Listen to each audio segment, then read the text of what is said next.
आवास योजना की बात कर रहे हैं। हमें सुनने के लिए मिला है और ये सच्चाई भी है। और आवास देने की एवज में गरीब जनता से किसी से 20,000, किसी से 40,000, 10,000 घूस लेके उसको आज से पहले आवास देने का काम किया गया है। ऐसा बहुत सारे केस है। तो इसके विषय में आप क्या बोलना चाहते हैं? इससे पूर्व मुझे ये भी तो देखने के लिए मिला है कि जिसके पास आवास 40 साल 50 साल पूर्व से आज तक मैं देख रहा हूँ वो खपरा की घर में रह रहा है और उनको अभी तक आवास नहीं मिला। इससे पहला तो था मेरा भ्रष्टाचार को मिटाना। इस पंचायत में कुछ जनप्रतिनिधियों के द्वारा, सभी नहीं, कुछ जनप्रतिनिधियों के द्वारा जो व्याप्त जड़ तक भ्रष्टाचार और घुसखोरी पहुंचा था, उसको मिटाना हटाना मेरी सबसे पहली प्राथमिकता है।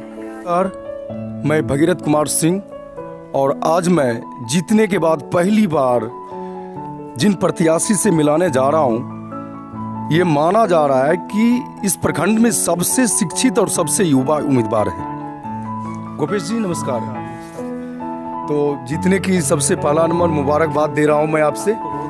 और मैं ये बहुत खुशी हुई चूँकि उस टाइम आप चुनाव प्रचार में थे तो हम मिले थे एक बार।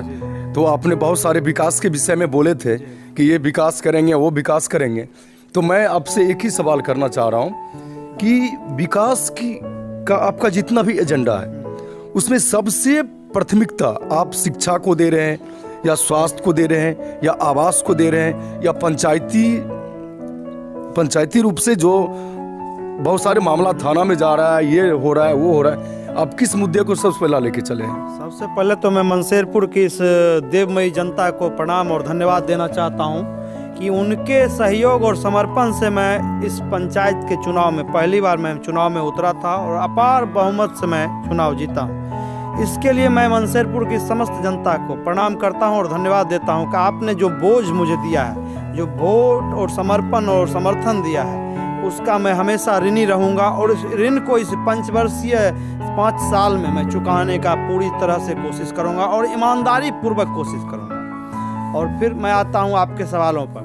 विकास, कल संजोग से कल मेरे गांव में ग्राम सभा की पहली बैठक थी। इसमें सबसे पहले मेरा तो कुछ और था, हम पहले भी बोले थे कि हम बहुत सारे मुद्दों को लेके आए हैं। सबसे पहला तो था मेरा भ्रष्टाचार को मिटाना। इस पंचायत में कुछ जनप्रतिनिधियों के द्वारा, सभी नहीं, कुछ जनप्रतिनिधियों के द्वारा जो व्याप्त जड़ तक भ्रष्टाचार और घुसखोरी पहुंचा था, उसको मिटाना हटाना मेरी सबसे पहली प्राथमिकता है। और दूसरी प्राथमिकता है कि ग्राम सभा की बैठक में मैंने महिलाओं को, गरीब पुरुषों को आवास के लिए तरसते हुए देखा है। आवास के लिए सबसे बड़ी समस्या आपके मेरे पंचायत का सबसे बड़ा, क्योंकि मेरा मनसेरपुर का पंचायत यहाँ पे लगभग जाति वाइज भी 22 जातियाँ यहाँ पे रहती हैं। इस पंचायत में 22 जातियाँ, पंचायत में 22 जातियाँ हैं, जो अपने आप में एक अभूतपूर्व होता है। बहुत सारे गांवों में ऐसा कुछ नहीं होता है, 2-4-5 जात रहती हैं, आप 22 जातियाँ रहती हैं। ये एक अपने आप में एक बहुत बड़ा अच्छा चीज़ है और उन 22 जातियों का विकास ही करना ही मेरा सबसे पहला लक्ष्य है। सर, ये जिस प्रधानमंत्री आवास योजना की बात कर रहे हैं, हमें सुनने के लिए मिला है और ये सच्चाई भी है। और आवास देने की एवज में गरीब जनता से किसी से 20,000, किसी से 40,000, 10,000 घूस लेके उसको आज से पहले आवास देने का काम किया गया है। ऐसा बहुत सारे केस है। तो इसके विषय में आप क्या बोलना चाहते हैं? सारे केस का कल ही उद्भेदन हुआ है। वहाँ पे पदाधिकारियों के सामने जनता बोलती थी कि मैं 30,000 रुपया दे के, 35,000 रुपया दे के इंदिरा आवास लिया। और मेरा कल का एक ही उद्देश्य था, मैंने जनता से भी बोला कि आप लोग बगैर किसी रुपया दिए हुए इंदिरा आवास में आपको 1 रुपया, 1 चरन्नी नहीं देना है। ये हमारा भी निर्णय था और हमारे पंचायत के माननीय मुखिया श्री कृष्ण कुमार सिंह जी का भी यही निर्णय था, जो कि उन्होंने कल ग्राम सभा की बैठक में पहली बार बोला कि मेरे इस कार्यकाल में इंदिरा आवास में कोई धांधली नहीं चलेगी, कोई रुपया के निकासी नहीं होगा, पैसा दे के कोई कार्य नहीं। सर, अभी से पूर्व मुझे ये भी तो देखने के लिए मिला है कि जिसके पास आवास 40 साल 50 साल पूर्व से आज तक मैं देख रहा हूँ वो खपरा की घर में रह रहा है और उनको अभी तक आवास नहीं मिला। वो इस पंचवर्षीय में पहली बार मैं खुल के बोल रहा हूँ, इस पंचवर्षीय में मैं उन्हीं लोगों को आवास दिलाने में अपना समर्थन और जोरदार योगदान करूंगा जिनको आवास अभी तक नहीं मिला है, और जो आवास के सच्चे हकदार हैं, जिनको आवास मिलना चाहिए, जिनका टीना का घर है, जिनका खपरा का घर है, जिनका फूस का घर है, उनको आवास मिले। क्या आपको सावन भादों की वो कीचड़ जल जमाव रोड के किनारे नहीं दिखता है सर? चूंकि यहाँ से बलिया मार्केट जाने में आदमी को प्रलय होता है। ना तो आपके गांव में रोड के बगल में कहीं नाले हैं, नहीं स्ट्रीट लाइट में कोई लाइट जल रहा है, वहाँ पूरे अंधेरा रहता है। ये सब भी तो आपके विकास का मुद्दा है ना? तो अभी मैं अपने पंचायत स्तरीय, प्रखंड स्तरीय मेरी जो पहली बैठक होगी उस सब में इस योजनाओं को मैं बहुत सशक्त तरीके से उठाऊंगा।